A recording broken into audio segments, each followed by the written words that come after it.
एक मामूली मछली का कांटा, एक मुर्दा कबड़ा और बगदाद का वो बातूनी हज्जाम जिसकी ज़बान कैंची से ज़्यादा तेज़ चलती है।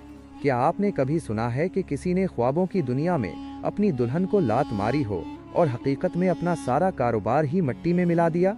और क्या एक फर्जी दावत में पड़ने वाला तमांचा किसी की तकदीर बदल सकता है?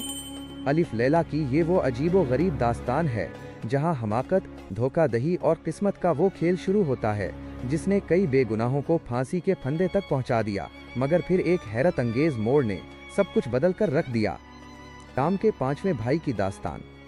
मेरा पांचवा भाई बहुत ही बेवकूफ़ और निकम्मा शख्स है।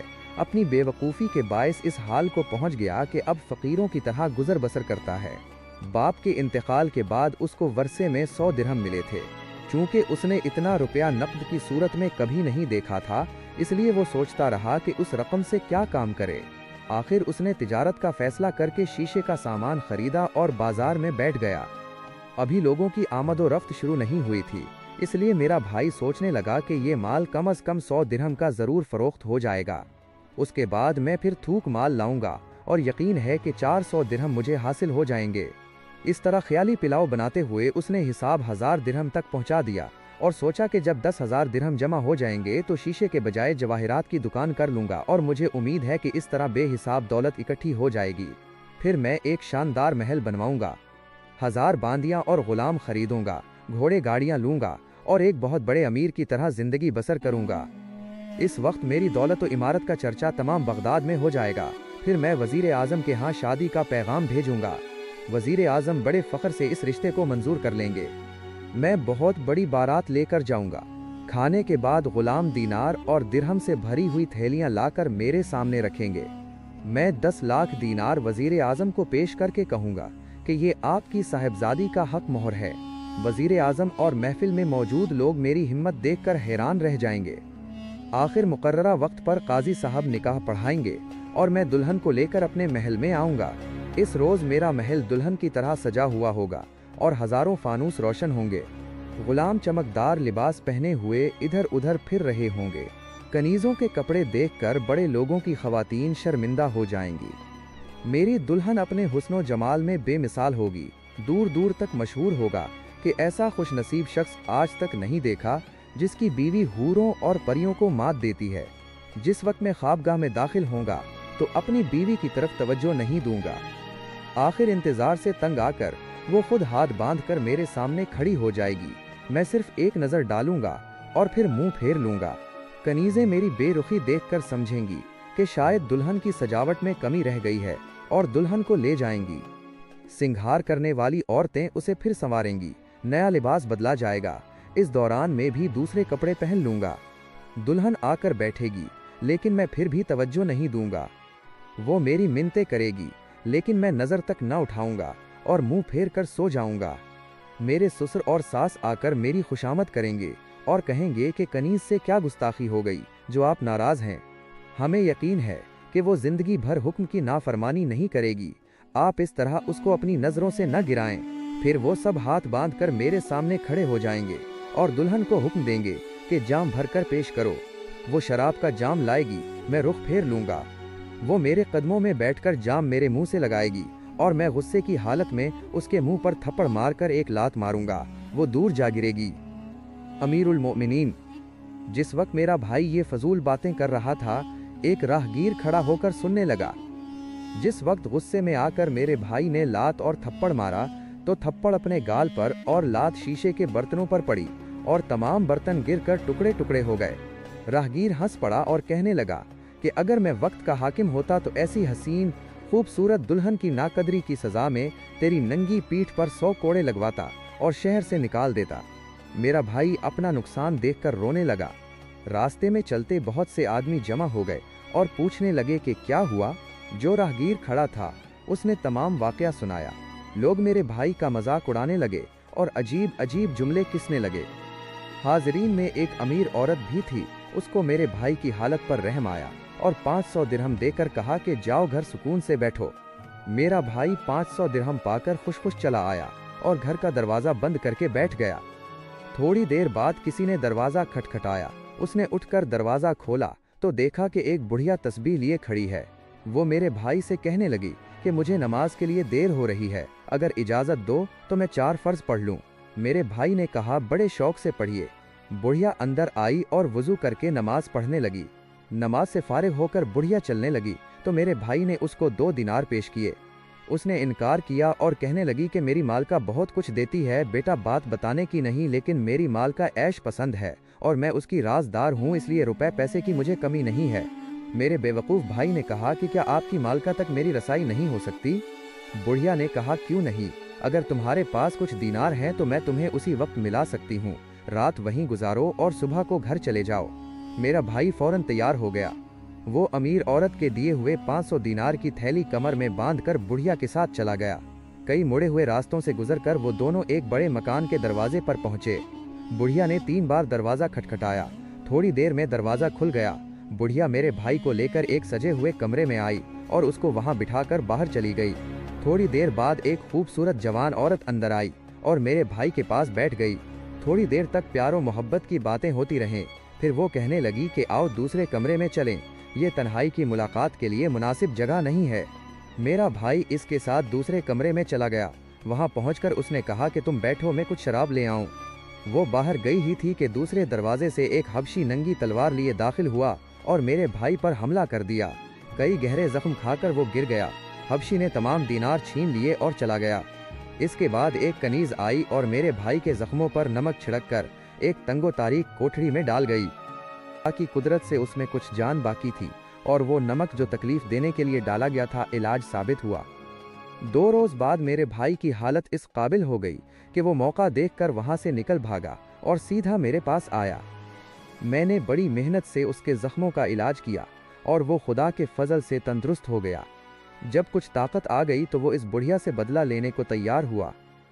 पहले उसने लिबास तब्दील किया और बूढ़ी औरत बनकर अपने कपड़ों में एक तलवार छुपाई और कुछ मिट्टी के टुकड़े थैली में भरकर साथ लिए। इस मकान पर पहुंचा जहां वो लेटा था। इत्तेफाक से रास्ते में वही मलऊन बुढ़िया मिल गई जो पहले मेरे भाई को अपने यहाँ ले गई थी, लेकिन वो इस लिबास में उसे न पहचान सकी। मेरे भाई ने कहा कि क्यों बहन, तुम्हारे यहाँ तराजू मिल जाएगी, मुझे कुछ दीनार तोलने हैं। वो बुढ़िया कहने लगी कि आइए मैं तराजू दूं। मेरा भाई उसके साथ घर में चला गया। वहां जाकर उसने बेटा बेटा कहकर आवाज दी। अंदर के कमरे से वही हबशी निकला जिसने मेरे भाई को जख्मी किया था। बुढ़िया कहने लगी कि बेटा उनकी अशरफियां तोल दो। हबशी ने कहा, मेरे साथ आओ। भाई बुढ़िया की तलाश में था। वो इस वक्त दूसरे कमरे में थी। इसे कत्ल किया और इस हबशी को भी कत्ल किया। फिर इस हसीन खूबसूरत औरत को ढूंढा जो इसे पहली मर्तबा मिली थी। वो हाथ जोड़कर कहने लगी कि जनाब मैं बेकसूर हूँ, ये लोग मुझे अगवा करके लाए थे और मैं हर वक्त उनके कब्जे में रहती थी, इसलिए मजबूर थी, जो हुक्म देते थे उसकी तामील करनी पड़ती थी। मेरे भाई ने उसको छोड़ दिया और कहा, मेरे साथ चलो। वो कहने लगी कि यहाँ बहुत सा मालो असबाब है, एक गधा ले आओ, इस पर लाद कर ले चलेंगे, यहाँ क्यों छोड़ा जाए। मेरा बेवकूफ़ भाई समझा कि ये ठीक कहती है, चुनाचे वो गधा लेने चला गया। कुछ देर बाद गधा लेकर पहुंचा तो मकान खुला पड़ा था और वहाँ कोई न था। मेरे भाई ने सोचा कि जो कुछ सजावट का सामान मौजूद है उसको उठाऊं, चुनाचे वो सामान बाहर निकालने लगा। मोहल्ले के लोगों ने देखा कि गैर शख्स मकान से सामान ले जा रहा है। इन्होंने पकड़कर शहर के काजी के सामने पेश किया। मेरे भाई ने अपने लुटने का हाल बयान किया, लेकिन किसी को यकीन न आया, बल्कि मोहल्ले वालों ने कहा कि वहाँ तो एक बुढ़िया और उसकी बेटी रहा करती थी और आज ही वो किसी ज़रूरत से दमिश्क गई हैं। मेरे भाई ने खौफ की वजह से हबशी और बुढ़िया के कत्ल का किस्सा बयान नहीं किया। आखिर काजी साहब ने कोड़े लगवाकर बगदाद से निकाल दिया। रास्ते में डाकुओं ने बचा किचा माल भी छीन लिया और मेरा भाई बेयारो मददगार फिरने लगा। जब मुझे उसके निकाले जाने का वाकया मालूम हुआ तो बड़ी मुश्किल से उसे ढूंढकर अपने घर लाया और अब मैं ही उसकी देखभाल करता हूँ। आप अंदाज़ा कीजिए कि मैंने सिर्फ अपनी शराफत से मजबूर होकर कितनी जिम्मेदारियां उठा रखी हैं और आज तक कभी ज़बान पर नहीं लाया। मैं हुजूर को इख्तिसार के साथ ये अहवाल सुना रहा हूँ ताकि आप मेरे मुताल्लिक़ इंसाफ के साथ फैसला फरमा सकें। अब मेरे छठे भाई की दास्तान सुनिए। मुझे अफसोस है कि मेरे सिर्फ 6 भाई हैं, अगर और भी होते तो मैं उनका किस्सा भी हुजूर को सुनाता और इसी तरह साबित कर देता कि मैंने कम बोलने का उसूल अपने लिए क्यों मुकर्रर किया है। खलीफा मुस्तनसिर बिल्ला शायद आगे किस्सा बयान करने से मना फरमाने वाले थे। मैंने फिर हाथ जोड़कर अर्ज की कि हुजूर एक भाई का किस्सा बाकी है, वो आपके इल्म में ज़रूर आना चाहिए। वरना शिकायत होगी कि तमाम भाइयों का हाल तो अमीरुल मोमिनीन के कानों तक पहुंचा, लेकिन एक का जिक्र ना हुआ, और मैं अपनी शोहरत के पेश नज़र अपने ऊपर इस किस्म का इल्ज़ाम नहीं ले सकता। हजाम के छठे भाई का किस्सा। मेरा छठा भाई बिल्कुल निकमा और बेकार शख्स है। वालिद मरहूम के तरके में उसे तमाम 100 दिरहम मिले थे, लेकिन इस बेहुदा ने तमाम सरमाया उड़ा दिया और मोहताज होकर दूसरों के सहारे जीने का पेशा इख्तियार कर लिया। जब किसी के यहाँ दावत या दूसरी तकरीब होती तो किसी न किसी बहाने से वहाँ पहुँच जाता, और अगर कोई ऐसा मौका न मिलता तो उसे सवाल करने में भी शर्म न आती थी। अक्सर उमरा और मुअज़्ज़ज़ीन के यहाँ जाकर भीख भी मांग लेता था। एक रोज़ वो खाने की तलाश में कई जगह गया, लेकिन कहीं कामयाबी न हुई। आखिर में वज़ीर आज़म जाफ़र बरमकी के महल पर पहुंचा और खादमों की मिन्नत खुशामद करके जाफ़र के हुजूर में जाकर खामोश खड़ा रहा। बरमकी ने पूछा कि तुम कौन हो और क्या काम है? मेरे भाई ने कहा, भूखा हूँ, कुछ खाना दिलवा दीजिए। बरमकी ने गुलाम को आवाज़ दी और कहा कि हाथ धोने को पानी लाओ। फिर खुद उठकर बगैर पानी के फर्जी तौर पर हाथ धोने शुरू कर दिए। हाथ धोकर फिर आवाज़ दी कि खाना लाओ, और बगैर खाने के फर्श पर बैठकर इस तरह की हरकतें करने लगा जैसे खाना खाया जा रहा हो। वो बार बार मेरे भाई से कहता रहा कि तकल्लुफ़ ना करो और खूब पेट भर कर खाओ। खाने के बाद आवाज़ दी कि फल लाओ, और फिर बगैर फलों के फल खाने लगा और मेरे भाई को इशारा किया कि ये सब तो बहुत मीठे हैं, ये अनार खाओ, बहुत नायाब हैं, इन अंगूरों को चखो कैसे हैं। मेरे भाई ने गुस्से में आकर कहा कि आप मजाक कर रहे हैं, यहाँ तो कुछ भी नहीं, और आपने नाम नेहाद चीज़ों के लिए बुलाया। बरमकी ने कोई जवाब नहीं दिया और इस तरह के इशारे करता रहा, गोया छिलके और गुठलियाँ एक तरफ रख रहा है। उसके बाद मेरे भाई की तरफ तवज्जो देकर कहने लगा कि आपने देखा मुर्ग कैसा लजीज था, ये मेरी नई लौंडी ने पकाया है जो मैंने 10,000 दिरहम की खरीदी है, और फल मेरे अपने बाग के हैं। मुझे खुशी है कि आपने तमाम चीज़ें शौक़ और मोहब्बत के साथ खाएं। फिर गुलाम को आवाज़ देकर कहा कि शराब लाओ। चुनाचे फर्जी शराब का दौर चला और वो उसकी चुस्की लेता रहा, गोया हकीकत में शराब ही पी रहा है। उसने मेरे भाई से भी तकाजा किया कि तकल्लुफ़ की ज़रूरत नहीं, आप ही का घर है, खूब पियो। मेरे भाई को बरमकी के उस मजाक से बहुत गुस्सा आया और उसने बढ़कर उसके मुंह पर एक तमाचा मार दिया। बरमकी ने उसका हाथ पकड़ लिया और कहा कि ये क्या हरकत है। मेरा भाई हाथ जोड़कर कहने लगा कि हुजूर, शराब बहुत तेज थी और नशे में हाथ बहक गया, मुआफ़ी चाहता हूँ। ये सुनकर बरमकी बेख्तियार हंस पड़ा और कहने लगा कि मुद्दत से मुझे ऐसे आदमी की तलाश थी, आज तुम मिल गए, मैं तुम्हें अपना साथी बनाकर रखूँगा। फिर उसने गुलाम को आवाज़ दी और खाना मंगवाकर मेरे भाई को खिलाया और महल ही में रहने की जगह दे दी। मेरा भाई बरमकी की सोहबत में रहने लगा और उसकी ज़िंदगी के दिन ईद और रात शबे बारात की तरह गुजरने लगी। तमाम दिन ऐशो इशरत में गुजर गए। उसके बाद बरमकी का इंतकाल हो गया और खलीफा ने उसकी तमाम जायदाद जब्त कर ली। मेरा भाई भी बरमकियों के दूसरे साथियों की तरह इताब में आया, उसकी भी तमाम जायदाद हुकूमत ने ले ली। मेरा भाई जान बचाकर भागा और काफले के साथ सुबह को रवाना हो गया। रास्ते में डाकुओं ने काफला लूट लिया और काफले वालों को गुलाम बनाकर फरोख्त कर दिया। मेरे भाई को एक बदू ने खरीदा।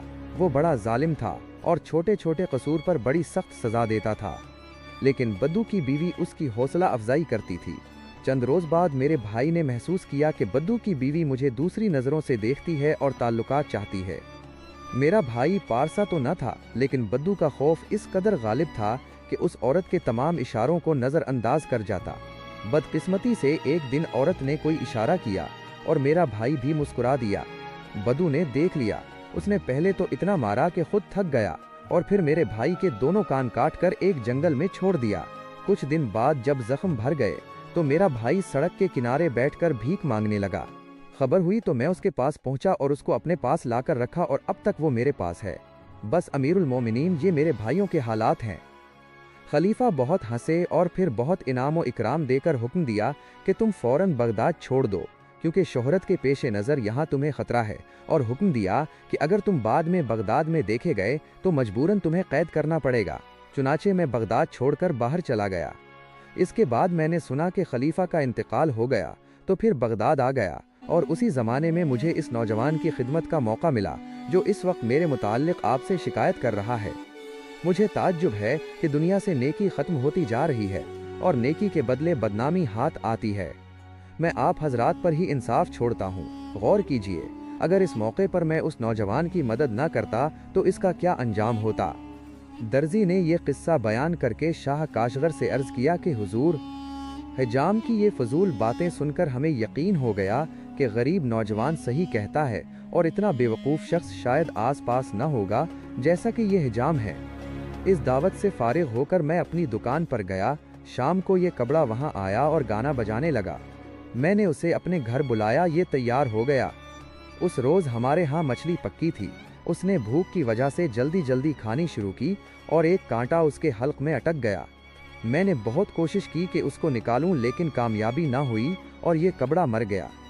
मैंने खौफ की वजह से उसको हकीम के मकान में रख दिया। उसके बाद हकीम ने चुकी वाले के घर पहुंचा दिया। चुकी वाला बाजार में खड़ा कर आया और वहां से फरंगी ताजिर बेगुनाह पकड़ा गया।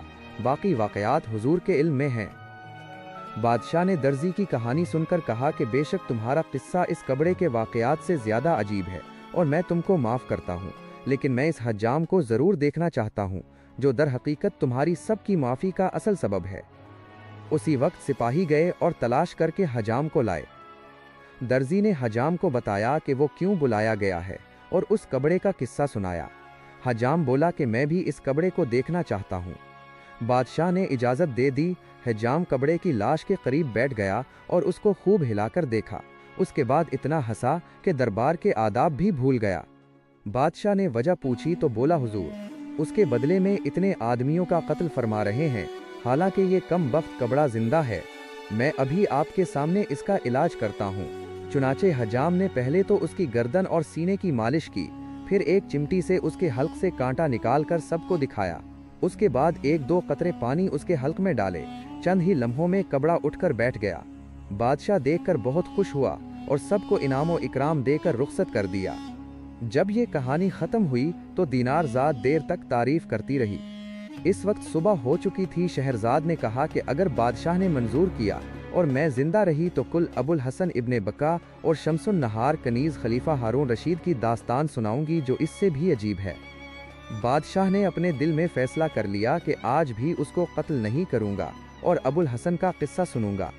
शहरजाद का बाप हर रोज समझता था कि बेटियों को आज कत्ल कर दिया जाएगा, लेकिन जब वो दिन गुजर जाता तो खुदा का शुक्र अदा करता और सोचता कि मुमकिन है अल्लाह पाक बादशाह के मिजाज को दुरुस्त फरमा दे, और हमेशा उसके लिए दुआ भी करता।